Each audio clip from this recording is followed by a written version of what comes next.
Welcome back, boxing fans, to another great show with Sean on boxing. Imagine if you saw an image of historical fighters versus modern day fighters in historical matchups, fights that people think would be great matchups. But yet, one fighter on this list was just too white, or too Asian, or too black for you.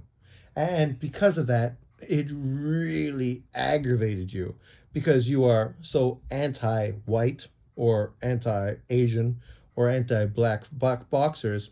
You just can't really give people credit of that ethnicity.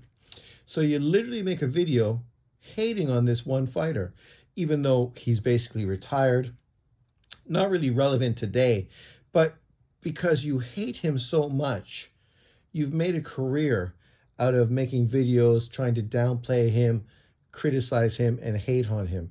Yet the hypocrisy of the situation is you've praised many fighters that look like you who've done less than he has. And for some reason, you don't really feel the same disdain towards them or the same need to consistently hate on them. Actually, it's the opposite. You feel the need to defend everything they do, even though they've done less in their career. One of those fighters might actually be, say, a Tank Davis, who people actually sort of defend consistently. Yet, what Hall of Fame fighter has he fought? What pound for pound fighter has he fought? Has he ever unified titles? No. The irony is, and this is not unusual because this individual and people like him have consistently exposed themselves as just race fans, fans that are more focused on pushing a racial narrative than actually just being fans of the sport of boxing. But I saw a video today of somebody once again needing to bring Gennady Golovkin into the conversation. And this isn't because somebody was praising Golovkin or hyping him up or making him into some superstar fighter. No, no, no, not at all. This was literally actually a video I'm going to make tomorrow when I have an opportunity, which is just looking at historically great fighters. That's it. There's no negative to it at all. It's actually an intriguing matchup of, good fighters who potentially could be in great fights, right? That's all. There's like really no necessity to hate on any of these people at all. But yet some people just can't find themselves past their ingrained hatred for certain ethnicities. And that's what it comes down to. The fact that, they expose themselves consistently by making videos day after day after day, month after month after month, year after year, pushing the same racially charged, stupid, baseless fucking arguments. But let's get to this and we can break it down, give your opinion. Obviously, I'm going to be making a video tomorrow. It's going to be a live, so feel free to jump in and tell me what you think about these potentially historical matchups. Obviously, some of them are going to be a little more intriguing than others, depending on what style you like, what fighter you like, what generation you grew up watching boxing, and other, obviously, things that potentially could be a part of this. But where is it? Where did all these videos I made that fucking... Literally, I don't remember making any of them on my phone. What is this shit? Okay, so I scroll through. Is that it? No, this is the other one. Which era was better? That's not the one I want to focus on. Where's the one I want to focus on? Where is it? Come on, you're here somewhere. I'm coming. Hold on, don't worry. The picture is somewhere close by, I swear. Is this it? Yes, here it is. So this is the video I'm going to make tomorrow, and it's just an interesting meme somebody put on Instagram, and it had 5 intriguing matchups between older fighters and newer fighters, even though most of these fighters now are all older and obviously retired. The first fight was obviously Sugar Ray Robinson versus Floyd Mayweather. The next one was Mike Tyson versus Muhammad Ali. The next one was Marvin Hagler versus Gennady Golovkin. The next one was George Foreman versus Sonny Liston. Jack Dempsey versus Rocky Marciano, Roberto Duran versus Henry Armstrong. Some intriguing matchups. And as a boxing purist and boxing fan, these are all potentially really intriguing matchups. Obviously, you're talking about fighters that we'll never actually see fight each other, so it's all speculation, unless, of course, AI and technology gets to a point where we could potentially do something where we could somehow see these fights. But for some reason, this Marvin Hagler Gennady Golovkin fight really aggravates people. And the interesting thing is, when you think about Marvin Hagler's career, up until he started fighting lightweights and welterweights, his career was marked with losses, draws, and fights against marginal middleweights. No Hall of Famers, no pound for pound fighters, no really esteemed middleweight champions. Obviously, when he started fighting guys like Leonard, Hearns, and Duran, this is really where his career really took off, where he was fighting real recognized, well-known, well-respected, pound-for-pound level fighters, guys who obviously moved up through multiple weight classes, dominated lower weight divisions, and finally moved into his division and challenged him. But prior to that, it's a who's who's list of fighters that, without a doubt, I feel 100% that Gennady Golovkin would have beat every single one of those Marvin Hagler opponents. Is this disrespecting of Marvin Hagler? Of course it's not. It's just putting a real educated perspective on this. When people look at Hagler versus Golovkin, it's like looking at Hagler versus Monzon, or Hagler versus Roy Jones, or Hagler versus B-Hop. These are really intriguing matchups. Some more than others because of the stylistic matchup. When we think about Hagler versus Golovkin, you're thinking about two very hard punchers, both guys with great fucking chins, right? Obviously, Hagler primarily was a southpaw, Golovkin orthodox. So that brings in a whole perspective there of intrigue. Golovkin, historically, a better jab than Hagler. Hagler, historically, had a longer reach. And it would have been a very intriguing matchup between these two fighters. Tomorrow we'll discuss my opinion of the fight and break it down, and feel free to jump in and give me your opinion on who you think would win. But just think about this proposed matchup somehow being so fucking infuriating to you that you would feel the need to literally make a video hating on Gennady Golovkin. The stupidity of some fucking fans. But Gennady Golovkin, obviously at this point, it seems as if he is going to be retired. We don't expect to see him come back anytime soon, but it is what it is. This is a guy who, at this point, you could say retired with a record of 52-2-1. 2 losses, both to Canelo Alvarez, who is going to be a Hall of Famer, potentially might be the best Mexican fighter of all time. In both of those losses, specifically one of them, it was very competitive. He also has a draw against him as well. In his 42 wins, 37 of those were by KO. When Gennady Golovkin was champion, he had the highest KO percentage out of any middleweight champion in history, that including Marvin Hagler. This is a guy like Hagler who obviously had a great chin.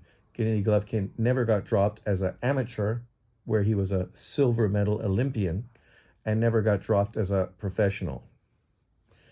You want to scrutinize him, but the irony is people scrutinize this guy, but yet some of these people are the ones who literally allowed world champions to blatantly duck Golovkin.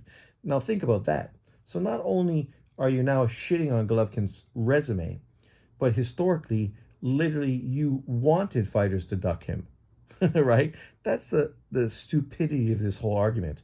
When you would come out and literally say that guys like Sergio Martinez should duck him, guys like Miguel Cotto should duck him, guys like Canelo Alvarez should duck him, and you actually perpetuated that those fighters shouldn't fight him, that he didn't deserve a fight. The funny thing is, people like this that say Golovkin didn't deserve fights with these fighters, these champions, then get in their feelings when people thought that guys like Charlo and Andrade didn't deserve a Canelo Alvarez fight. Imagine the hypocrisy behind that. But these are the kind of people we deal with nowadays in boxing. Fanboy, retarded, stupid motherfuckers. Sorry to be blunt, but that's just the straight fucking facts. You might not like Golovkin, and that's okay. You don't have to like anybody. But to dismiss and downplay him, that's a little disingenuous. It's ironic that now people literally say that Tank Davis is a 3-weight world champion, yet he's not. He's a 2-weight world champion. His third weight was obviously a WBA regular title, which, if you want to be realistic, isn't considered legitimate at this point of time, even though that WBA regular title historically was the legitimate title. But obviously the WBA fucked all that shit up by creating a secondary title, kind of like the WBC tried to do with that whole fucked up belt, which historically caused some drama. But when we look at Golovkin's career, so coming out of the amateurs, this was a guy who was a silver medalist, signed with a German promoter, right? Obviously, we didn't see the majority of his early career because he was situated in Germany. Ended up trying to get out of his contract, doing what he could, ended up winning a WBA contract belt, regular belt, by beating Milton Nunez, who at the time was 21-1-1. Defended against the ex-world champion, Nilson Tapia, who at the time was 14-2-1. Fought ex-WBA regular champion, Kasim Uma, who was 27-7-1. And at this point, then fought Lamont Simmons and Fujiyama. And finally, he was able to sign with a legitimate American-based promoter, make his American debut. He was supposed to make his American debut by the same guy who had recently beaten Danny Jacobs, Dmitry Pirog. But unfortunately, Dmitry Pirog injured himself and retired and was never able to fight again because of a back injury. So he ended up facing Gregor Proska, a replacement opponent who was 28-1, destroying him in a sensational performance. Then, of course, faced Gabriel Rosado, destroyed him. Faced Ishida, destroyed him. Faced Matthew Macklin, destroyed him. Faced Curtis Stevens, destroyed him. Faced Adama Asuma, destroyed him. Faced world champion, ex-world champion, Daniel Geale. So that's one legitimate world champion on his resume right now, who he destroyed. Then faced Marco Rubio, who previously had beaten David Lemieux, destroyed him. Then faced Martin Murray, a fighter who blatantly was robbed on multiple occasions in world title fights, right? So he may not have ever been a world champion, but if you think about how he was hard done by against Felix Sturm, basically robbed by Sergio Martinez, you could see that, this guy legitimately should have been a world champion, even though he never was. Then faced Willie Monroe, and then David Lemieux. Obviously, this was a unification fight. This was the second legitimate world champion. Obviously, Asuma and Nilsson were regular champions, so they don't really count. Then faced Dominic Wade, an undefeated up-and-coming young fighter. Then faced Danny Jacobs, a world champion. Then faced Saul Canelo Alvarez, a world champion. He didn't lose to him. He had a draw. So that's 4 world champions right there that he fought and didn't get beat by. Then faced Martirosyan. I don't know if Martirosyan was ever a regular champion, but obviously he was right up there as well. Canelo Alvarez again, Stephen Rolls, Derevchenko, Jermeta, and then, of course, Murata, another world champion, his 5th world champion at that point, and then Alvarez once again before he retired. And you can see that, obviously, there's a lot of world champions that are missing from his resume. But then, at the same time, a person who followed boxing knows that Golovkin was blatantly ducked by 10 world champions. Even Daniel Geale, who he ended up facing, literally ducked him for unification, only to end up getting beat by a British fighter, and then choosing to fight Golovkin afterwards when he no longer had a title, even though Geale was a 2-time middleweight champion. So let's not dismiss him and downplay him. People don't want to give Golovkin credit, even though they like to use the first Canelo Alvarez-Golovkin fight as a way to shit on Canelo Alvarez, because they will say, Oh, most people feel that Canelo Alvarez lost to Gennady Golovkin. But then when they try to shit on Gennady Golovkin, they'll say, oh, well, he never beat Canelo Alvarez. Yet, when we look at guys like Marvin Hagler, the best wins of his career were victories against Thomas Hearns, a welterweight. The other best win of his career was against Roberto Duran, a lightweight. He fought another welterweight in Sugar Ray Leonard, ended up losing. So against three historically all-time great fighters, he is 2-1. 2-1. Whereas Golovkin, in truth, should be 1-1-1. Unfortunately, that's not the way the record shows, but anyone that's being honest understands that that probably is the way it should be. Then you look at Bernard Hopkins, lost to Roy Jones, and up until that point, never really did anything super excited or dramatic in his career until he finally was able to beat a welterweight in Tito Trinidad and then beat another welterweight in Oscar De La Hoya. And then at that point got beat by a middleweight 2 times before moving up to light heavyweight and doing, not bad. I don't know what his best win at light heavyweight was, but needless to say, this was a guy that had 2 wins against welterweights, had lost to a Hall of Fame fighter in Roy Jones, and then obviously lost to a top contender who didn't go on to have a great middleweight career twice in a row before moving up to light heavyweight. And we don't need to talk about light heavyweight because that's irrelevant to the whole middleweight situation.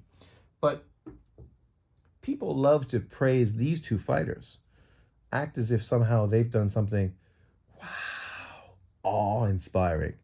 But then they want to dismiss Golovkin, even though Golovkin was ducked blatantly by guys like Felix Sturm, Sylvester, Abraham, who's other middleweight? What's his name? American from Ohio. I forget his name, but okay. Peter Quillen, Sergio Martinez, Miguel Cotto. Should we forget that literally he was ducked by Canelo Alvarez? Canelo Alvarez literally was stripped of his title because he was ducking Golovkin. Golovkin literally got Canelo Alvarez's title because Golovkin was ducked by Canelo Alvarez. Imagine that. Imagine if he was to duck somebody that blatantly and how he would have been ridiculed. But Canelo at that point, even though he's hated, that's ignored and dismissed, right? And then there was, of course, other middleweight champions as well, Daniel Geale and others that didn't happen. Obviously, he was going to fight Andy Lee, but unfortunately, his father died and that fight was canceled, a fight that was supposed to happen in Kazakhstan. Of course, there was also Dmitry Pirog. He ended up obviously hurting his back. So a lot of stuff was based on circumstance that unfortunately just didn't allow him to get a lot of the great wins that otherwise would have really made his resume far more significant. But yet when people talk about Deontay Wilder, they ignore that. Deontay Wilder, whose best wins were against Bermane Stiverne, a guy who'd already been knocked out, won a vacant title. So you won a title off a guy who won a vacant title, not a legitimate champion. And then the next great win you had in your resume was against a 40-year-old Cuban who's never been a world champion. And those are the best wins of your career. And then you have losses against Parker, losses against fucking Fury. You never unified titles. You never became a 2-time champion. Like things that Golovkin did. Golovkin became a 2-time middleweight champion. He became a 2-time unified middleweight champion. Tank Davis still hasn't unified titles, right? Sure, he's a 2-weight world champion, but he's never unified titles, meaning he hasn't fought other world champions to win titles off of them, right? But somehow some people, they just feel this sick need to hate on certain fighters. It just is what it is. The fact that you feel obligated to hate on Golovkin as if you're somehow doing something beneficial for the sport of boxing, yet all you're really doing is exposing yourself for just the racial hatred that drives you. But let me know what you think. Obviously, I already said Golovkin, like Hagler and like B-Hop wasn't really going to get the big fights until later on in his career, when welterweight fighters and smaller dudes moved up to challenge him at that weight class. People like to talk about how he ducked Lara. Well, Lara never moved up to middleweight to challenge him, right? Andre Ward, Andre Ward was really irrelevant. Golovkin was trying to get a fight with Carl Froch, who had just sold out 70,000 stadium in the UK. He was a huge draw in the UK market. Andre Ward has never been and was never with and never will be a huge draw. So you can understand why, of course, Golovkin was chasing Carl Froch. People that tried to jam Andre Ward into that conversation, they sort of missed the whole point. The whole point of Golovkin, like Andre Ward, was trying to get a big name superstar fighter on their resume to get attention. The same thing Andre Ward was trying to do, Golovkin was trying to do the same thing. That's why Golovkin went to the UK and fought Kell Brook, even though Kell Brook was not the original opponent that he went there to fight. He went there to fight Chris Eubank, who was a top 5 ranked middleweight at the time. But of course, Chris Eubank blatantly ducked Golovkin, which he ended up doing later on as well, blatantly ducking Golovkin a second time as well, which forced Eubank's promoter, who wanted to, of course, make a big event in the UK, to then find a replacement. The replacement was, of course, welterweight world champion Kell Brook. And historically, to see a welterweight champion move up to face a middleweight champion is not unusual. It's something that we've seen consistently through boxing history, but only in this case do some people like to somehow downplay it and dismiss it as if somehow this is not legitimate, even though we've seen people do it before. Marlon Starling moved up to face Michael Nunn. Marlon Starling, of course, was a welterweight champion, moved up to face Michael Nunn, who was the middleweight champion. Michael Nunn, who was, man, I don't know how much taller and longer was he than Marlon Starling. Obviously, I could do the results, but off the top of my head, Michael Nunn was about 6'2", 6'3". Marlon Starling was lucky to be 5'8". Marlon Starling probably, if lucky, had a 71 to 70-inch reach. Michael Nunn had well over a 74-inch reach. So not only did he have a ton of height advantage, but he had a ton of reach advantage over the smaller welterweight who moved up in weight to challenge him. But yet, back in the day when I watched that fight, nobody was critical. People literally understood the significance of that fight. A top welterweight champion moving up to challenge himself against the middleweight champion. It's kind of like when Michael Spinks moved up from light heavyweight to face Larry Holmes at heavyweight. The difference between those two weight classes is over 25 pounds, right? People weren't hating on Larry Holmes for trying to fight a light heavyweight. Just the opposite. People understood that the Spinks jinx and Michael Spinks was a Hall of Fame all-time great light heavyweight. Him moving up to challenge an all-time great heavyweight in Larry Holmes was a very intriguing matchup, right? This is obviously the difference between when I grew up watching boxing, where people really appreciated the sport and didn't try to find ways to downplay and hate on top-level fighters consistently like they do today. But let me know what you think in the comment section below. Golovkin is Golovkin. Obviously a great KO puncher, had a spectacular jab, had a very good amateur pedigree and amateur career, becoming a silver medal Olympian, became a 2-time middleweight champion. That's something many great fighters in boxing history never were able to accomplish. But let me know what you think. Thanks for watching. Peace out.